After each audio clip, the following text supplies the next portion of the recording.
मुंबई शहर के खस्ता हाल के लिए फंड्स की कमी नहीं बल्कि बीएमसी जैसी एजेंसियों का बेपरवाह रवैया जिम्मेदार है। और ये साबित होता है बृहन मुंबई म्युनिसिपल कॉर्पोरेशन के सालाना बजट और खर्च के ब्यौरे पर महज एक नजर डालते ही। आखिर देश की सबसे अमीर म्युनिसिपल कॉर्पोरेशन को पैसे खर्च करने में इतनी हिचक क्यों है? ऊंची ऊंची इमारतें, हदें पार करती आबादी और देश की वित्तीय राजधानी होने का रुतबा। कोई ताज्जुब नहीं कि मुंबई शहर शंघाई और हांगकांग से होड़ लेता दिखता है, लेकिन सच्चाई ये है कि यहाँ की बुनियादी सहूलतों का बुरा हाल है। व्यवस्था को दुरुस्त करने के लिए बृहन मुंबई म्युनिसिपल कॉर्पोरेशन को 27,000 करोड़ रुपए से भी ज्यादा का बजट मिला है, लेकिन बीएमसी सुस्त सरकारी रफ्तार से काम कर रही है। अब तक सिर्फ बजट का 28% हिस्सा खर्च किया गया है, जबकि मुंबई की व्यवस्था चरमरा रही है। लोगों की नजर से देखें तो उन्हें समझ में नहीं आता कि ऐसा क्यों हो रहा है।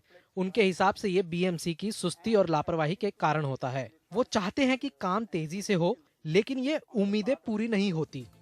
जहां ज्यादातर नगर निगमों को पैसों की तंगी की शिकायत रहती है, वहीं बीएमसी के पास पैसों की भरमार है, लेकिन उसे खर्च करने से परहेज करती है।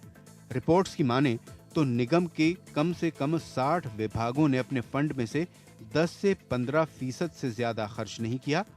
इसमें पुल, अग्निशमन, सड़क और ठोस कचरा प्रबंधन जैसे विभाग शामिल हैं। पिछले एक साल में मुंबई में बहुत सी इमारतें गिरी और कई लोगों की जानें गईं।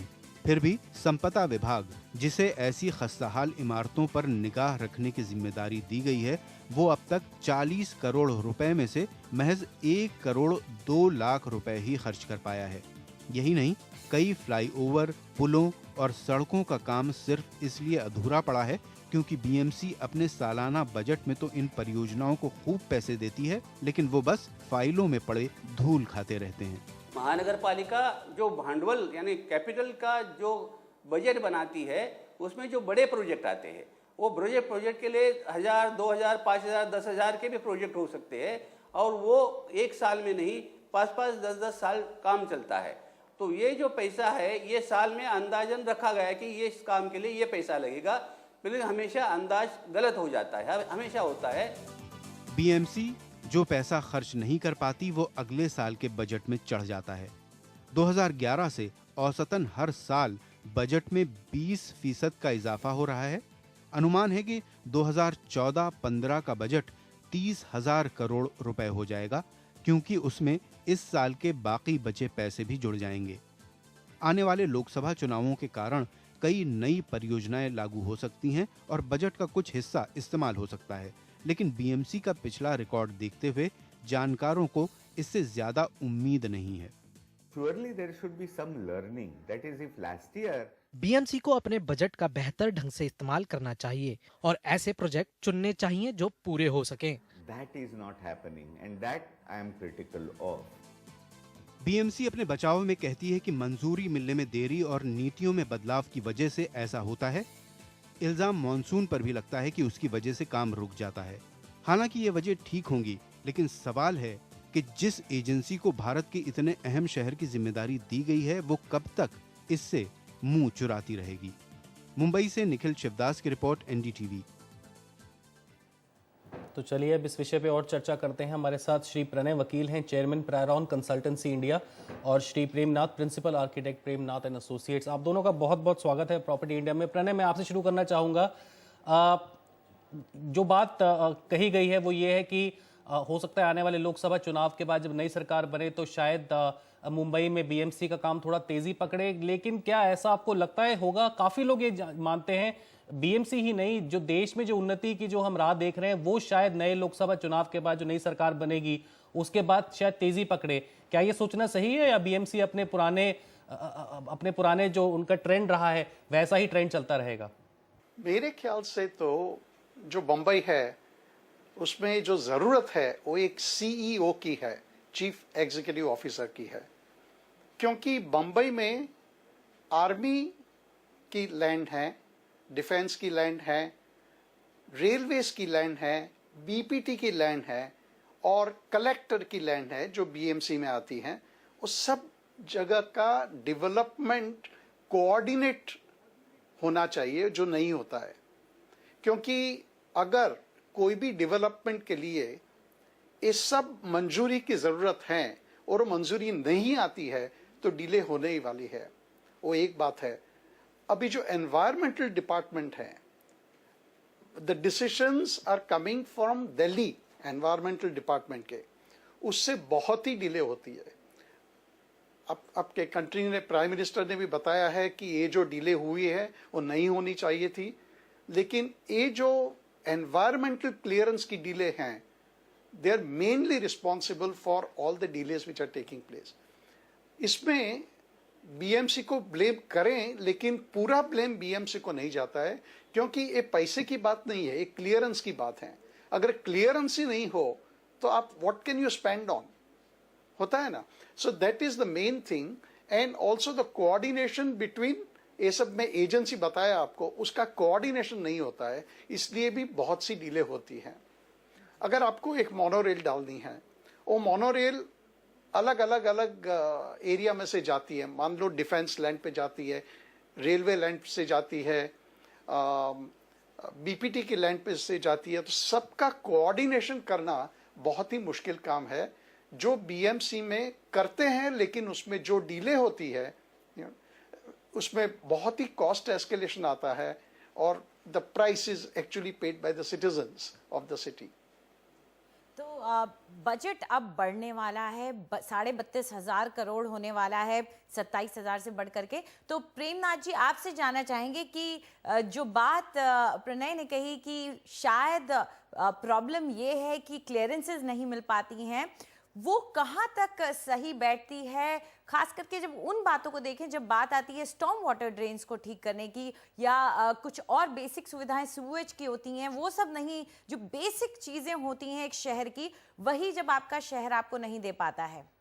पहले तो बताऊं आपको, बजट के बारे में आपको थोड़ी गलतफहमी है। जितने भी बजट बने हैं हर साल, लास्ट 10 साल से बने हैं, वो एस्टिमेटेड बजट है। अगर 27,000 करोड़ का बजट है तो उसका असली बजट जो होता है 20,000 का बनता है, क्योंकि इतनी रिकवरी नहीं होती म्यूनसिपलिटी को। अगर 30 का बजट बनेगा तो एक्चुअली रिकवरी 22,000 की होगी। दूसरी बात यह है कि उसमें से 75% पैसा खर्च होता है म्यूनसिपलिटी की सैलरी में और मेंटेनेंस में, ऑपरेशन और मेंटेनेंस में। खाली 25% पैसा बचता है प्रोजेक्ट करने के लिए, काम करने के लिए, जिसको बोलते हैं कैपिटल कॉस्ट के लिए।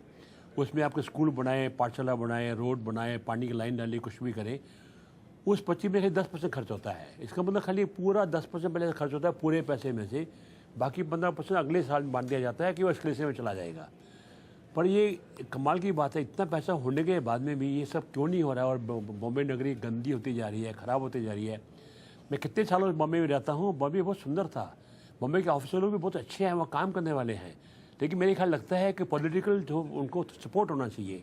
पैसा उनके पास बहुत है, छोटी छोटी बातें हैं, स्कूल है, पाठशाला है, हेल्थ है, हाइजीन है, पब्लिक बाथरूम्स हैं, स्कूल के बच्चों के लिए जो उनकी फैसिलिटीज होनी चाहिए, रोड सफाई होनी चाहिए, हेल्थ मतलब बॉम्बे नगरी को सुंदर रखने के लिए आप किसी को परमिशन नहीं चाहिए, उसके लिए सफाई रखने की किसी को परमिशन नहीं चाहिए आपके।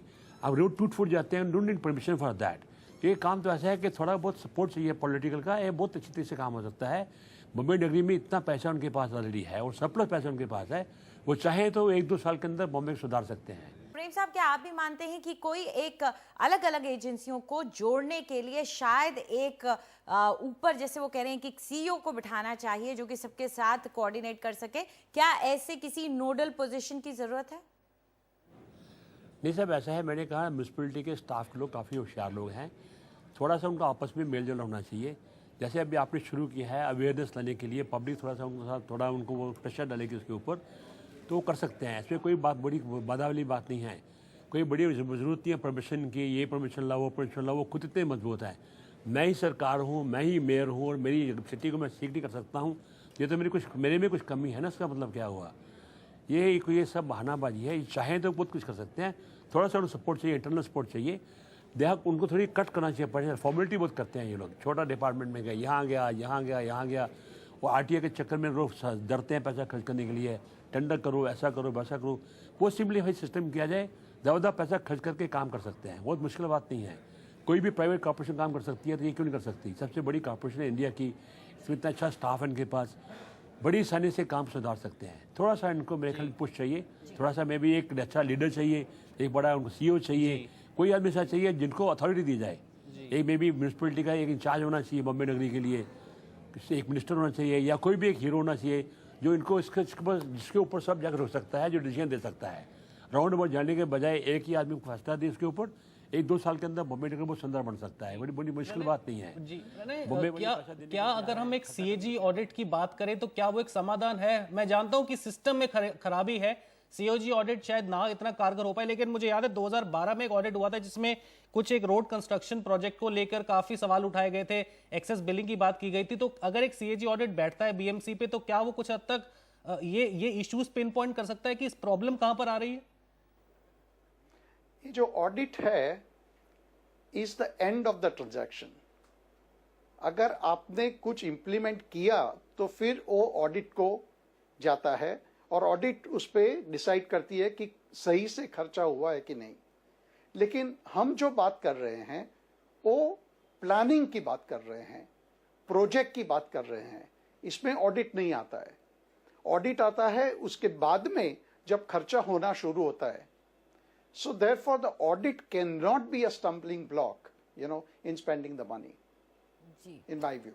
जी बिल्कुल सही बात कही। काम होगा तो उसका ऑडिट होगा। तो प्रेम जी, जाते जाते आपसे एक बात मैं ये पूछना चाहूँगी, थोड़ा एक सिटीजन के तौर पे इस तरह का सवाल आता है, लेकिन यही आता है कि बड़े दूसरे देशों में हम जाके शहर देखते हैं, वहाँ की म्यूनिसपैलिटियाँ तो काम करती हैं, तो हमारे ही देश के जो शहर होते हैं उनकी म्यूनिसपैलिटियाँ क्यों वहाँ पे चूक जाती हैं? क्या वजह हो सकती है? हमारी म्यूनसिपैलिटी भी काम करती थी, वो सफाई करती थी, झाड़ू देती थी, रोड सड़क से वॉश करती थी, बहुत सुंदर लग रही थी हमारी। धीरे धीरे बिगड़ गया है। ये बिगड़ गया बिकॉज पॉलिटिकल इंटरफेरेंस की वजह से, या उनकी आपस में मेलजोल नहीं होती है। कोई बहुत मुश्किल बात नहीं है, पैसे की कमी नहीं है, थोड़ा सा उनको अटेंशन दें, थोड़ा ध्यान दें, तो हम अपनी नगरी को बहुत सुंदर बना सकते हैं। जी बिल्कुल बिल्कुल। तो आशा यही करते हैं कि मुंबई नगरिया, जिसके बारे में हमेशा ही कहते थे कि बड़ी खूबसूरत है, वो वैसी ही दोबारा सुंदर हो। जो पैसा मिलता है वो उस पर खर्च हो। आप दोनों आए और हमसे इस पर चर्चा की, इसके लिए बहुत बहुत शुक्रिया आपका।